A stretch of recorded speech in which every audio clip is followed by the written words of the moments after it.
রায়গঞ্জ শহরে কুলিক সেতু থেকে বাঁধের রাস্তা সংস্কারের উদ্যোগ গ্রহণ করল উত্তর দিনাজপুর জেলা প্রশাসন। এই রাস্তাটি শিলিগুড়ি মোড় পার করে খড়মুজাঘাট রেলগেট বন্দর শ্মশান হয়ে ইসকন মন্দির পর্যন্ত বিস্তৃত। মঙ্গলবার এই রাস্তা পরিদর্শনে যান বিধায়ক কৃষ্ণ কল্যাণী, পৌর প্রশাসক সন্দীপ বিশ্বাস, মহকুমা শাসক কিংসুক মাইতি সহ জেলা প্রশাসনের অন্যান্য কর্মকর্তারা।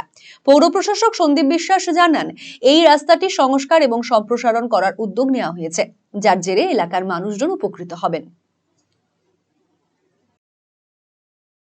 আমরা সম্মানীয় বিধায়ক কৃষ্ণ কল্যাণীর সঙ্গে এবং আমাদের সঙ্গে আছেন সম্মানীয় এসডিও সাহেব এবং আমাদের রায়গঞ্জ পৌরসভার এক্সিকিউটিভ অফিসার, ইরিগেশনের অ্যাসিস্ট্যান্ট ইঞ্জিনিয়ার সহ ইরিগেশনের আরো ইঞ্জিনিয়ারগণ উপস্থিত আছেন। আমরা সরজমিনে রাস্তাটা দেখতে বার হয়েছি। বাঁধের রাস্তা আপনারা জানেন, এই শিলিগুড়ি মোড়ের পর থেকে কুলিক নদীর বাঁধ রাস্তা, এই রাস্তা চলে যাচ্ছে খড়মুজাঘাট, তারপরে রেল গেট পার হয়ে একদম বন্দর শ্মশানঘাট, তারপরে চলে যাবে ইসকনের মন্দির পর্যন্ত। এই রাস্তা বিস্তৃত। এই রাস্তাকে সুন্দর করা, এই রাস্তাকে রিপেয়ার করা, এই রাস্তাকে ওয়াইডেনিং করা, আরো সাইড দিয়ে যতটা বাড়ানো যায় সেই ব্যবস্থা করার জন্য আমাদের সরকার পদক্ষেপ নিচ্ছেন এবং আমাদের সম্মানীয় বিধায়ক এই ব্যাপারে উদ্যোগ গ্রহণ করেছেন।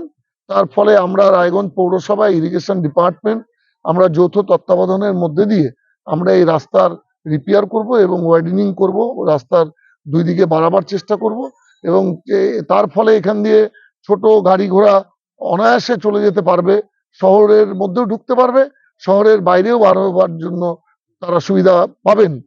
এবং এখান দিয়ে যারা হাঁটাচলা করবেন, মর্নিং ওয়াক, ইভিনিং ওয়াক, এবং মানুষ বিভিন্ন সময় আজকে এই ফাঁকা জায়গাতে এই বাঁধ রোড ধরে মানুষ আনন্দ উপভোগ করতে পারবেন এবং এলাকার যারা মানুষ আছেন তারাও সুন্দরভাবে যাতায়াত করতে পারবেন। তারাও ভাঙাচোরা রাস্তা দিয়ে কেন যাতায়াত করবেন? এই বাঁধের পাশে অনেক মানুষেরা আছেন, দরিদ্র শ্রেণীর মানুষেরা আছেন, তারা তাদেরকে রেখেও কিভাবে ব্যবস্থা করা যায় সেটাও সরকার নিশ্চয়ই পদক্ষেপ গ্রহণ করবেন। আমাদের কাউকে তুলে দেওয়াটা উদ্দেশ্য নয়, আমাদের রাস্তাকে মানুষের জন্য সার্বজনীন করাটাই উদ্দেশ্য। সেই উদ্দেশ্য নিয়ে বিধায়ক কৃষ্ণ কল্যাণী মশাই মানুষকে সহায়তা করবার নিরিখে সরকারকে দিয়ে এই কাজগুলো করিয়ে নিতে চাইছেন।